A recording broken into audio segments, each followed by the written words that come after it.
Hello बच्चों, मेरे class में आप लोगों का स्वागत है। आज हम अपनी क्लास में आप लोगों को कक्षा 9 साखी पाठ के विषय में बताएंगे। कक्षा 9 विषय हिंदी पाठ साखी के विषय में बताएंगे। साखी कबीरदास जी द्वारा रचित है।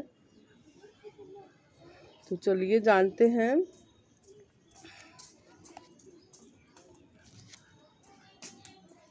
सदगुरु हमसो रीझ कर एक कहा प्रसंग, बरसा बादल प्रेम का भीज गया सब अंग। सतगुरु यहाँ ईश्वर को कहा जा रहा है। हमसु रीझ कर, रीझ माने प्रसन्न होकर, ईश्वर हमसे प्रसन्न होकर एक कहा प्रसंग, एक प्रसंग कहा। प्रसंग कैसा था? प्रेम का प्रसंग था। और ईश्वर द्वारा कहा गया प्रेम का प्रसंग जो था, उससे बरसा बादल प्रेम का, प्रेम रूपी बादल की का बरसात हुआ। भीज गया सब अंग माने शरीर, पूरा शरीर भीग गया। सब माने सभी, पूरा सारा शरीर भीग गया। ईश्वर हमसे रीझ कर, कबीरदास जी कहते हैं कि सतगुरु ईश्वर भगवान परमात्मा हमसे प्रसन्न होकर, रीझ कर प्रसन्न होकर के एक ऐसा प्रसंग कहा। वो प्रसंग प्रेम का प्रसंग था। उनके द्वारा कहा गया प्रेम का प्रसंग, प्रेम रूपी बादल की वर्षा हुई, जिससे सारा शरीर भीग गया। राम नाम के पट तरे देवों को कछुनाए। पटतरे माने, पटतरे का अर्थ है बराबर। राम नाम के बराबर देवों को कछुनाए, मेरे पास देने को कुछ नहीं है।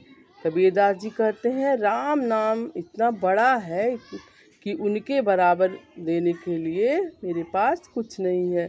क्या ले गुरु संतोषी, और क्या दे गुरु को, क्या और गुरु क्या लेकर के संतोष करे। हौस रही मन में, हौस माने अभिलाषा, इच्छा, मेरी चाह रही, मेरी अभिलाषा ही रही। हौस रही मन माह, मेरा मन में ही अभिलाषा रह रही कि मैं क्या दे करके गुरु को संतोष करूं। ज्ञान प्रकाश्या गुरु मिला, सो जिन बिसर जाए, जब गोविंद कृपा करी तब गुरु मिलिया आए। यहाँ कबीरदास जी का कहने का मतलब कि ज्ञान प्रकाश्या, प्रकाश को देने वाला गुरु मिला, सो जिन बिसर जाए, उस गुरु को कोई भूल न जाए। बिसर माने भूल जाए, कोई भूल न जाए। उस जो गुरु प्रकाश देते हैं, उस गुरु को भूलना नहीं चाहिए, कोई भूल न जाए। जब गोविंद कृपा करी, जब ईश्वर की कृपा होती है तभी गुरु मिलता है, तब गुरु मिलिया आए, तभी गुरु प्राप्त हो पाता है। ईश्वर की कृपा से ही गुरु की प्राप्ति होती है। माया दीपक नर पतंग, भ्रम भ्रम इवे पड़त, कहे कबीर गुरु ज्ञान थे एक आधो ग्रंथ। माया दीपक नर पतंग, यहाँ नर मनुष्य को कहा गया है, सभी जीव जंतु को कहा गया है कि माया के दीपक के समान। जैसे पतंगा भी जाने वाला रहता है तो दीपक के पास बार बार आता है। भ्रम भ्रम इवे पड़न, बार बार भ्रम में आकर के उसके पास आता है। उसी प्रकार कबीरदास जी कहते हैं, कहे कबीर गुरु ज्ञान थे एक आधो ग्रंथ। अगर गुरु का ज्ञान मिल जाता है, गुरु की ज्ञान की प्राप्ति हो जाती, एक आध ग्रंथ कुछ हद तक उसको मुक्ति मिल जाती है। जब मैं था तब हरि नहीं,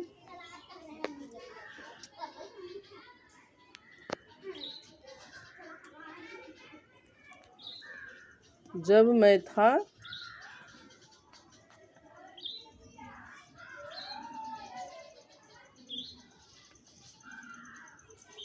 मेरी पेन क्यों नहीं चल रही?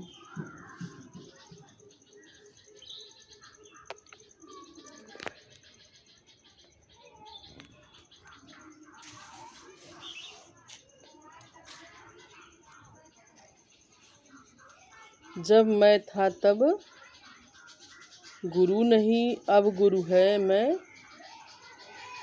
हम नाय। मैं माने यहाँ घमंड, जब मेरे पास घमंड था तब मेरे पास गुरु नहीं था। अब गुरु है तो हम नहीं, मेरा अहम नहीं है। प्रेम गली अति साकरी, ताके दो न समाय।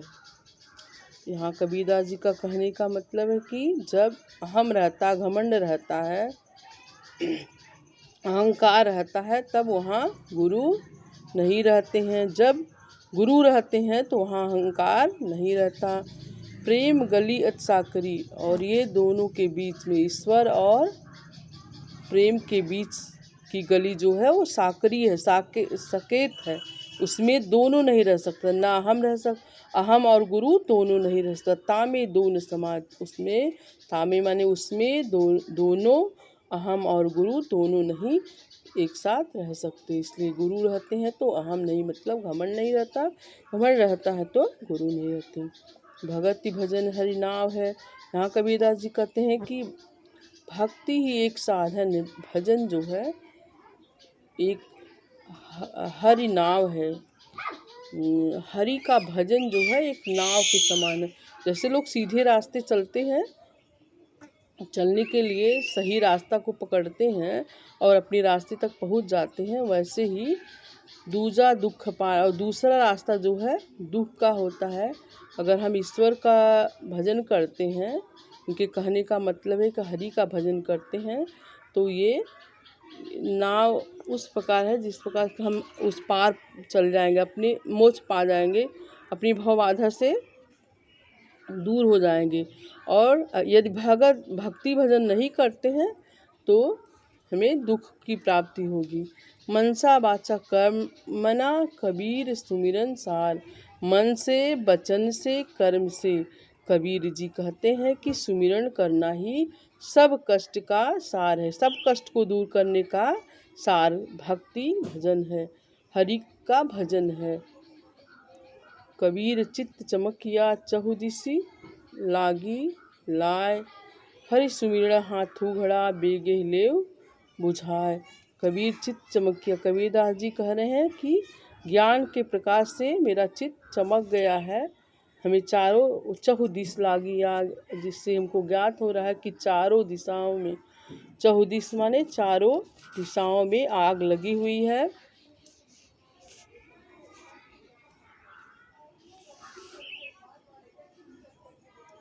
चारों दिशाओं में आग लगी हुई है।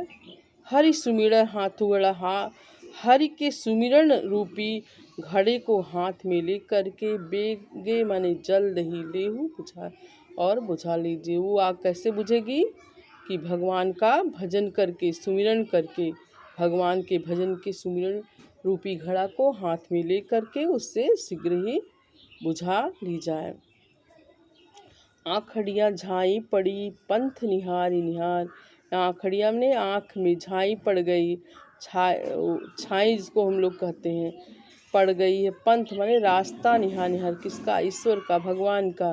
भगवान कबीरदास जी कहते हैं कि भगवान के आने के लिए, भगवान को प्राप्त करने के लिए उनके आने वाले रास्ते को निहार करके मेरी आँखों में झाई पड़ गई है। जी भड़ियाँ छाला पड़ा और जीवा में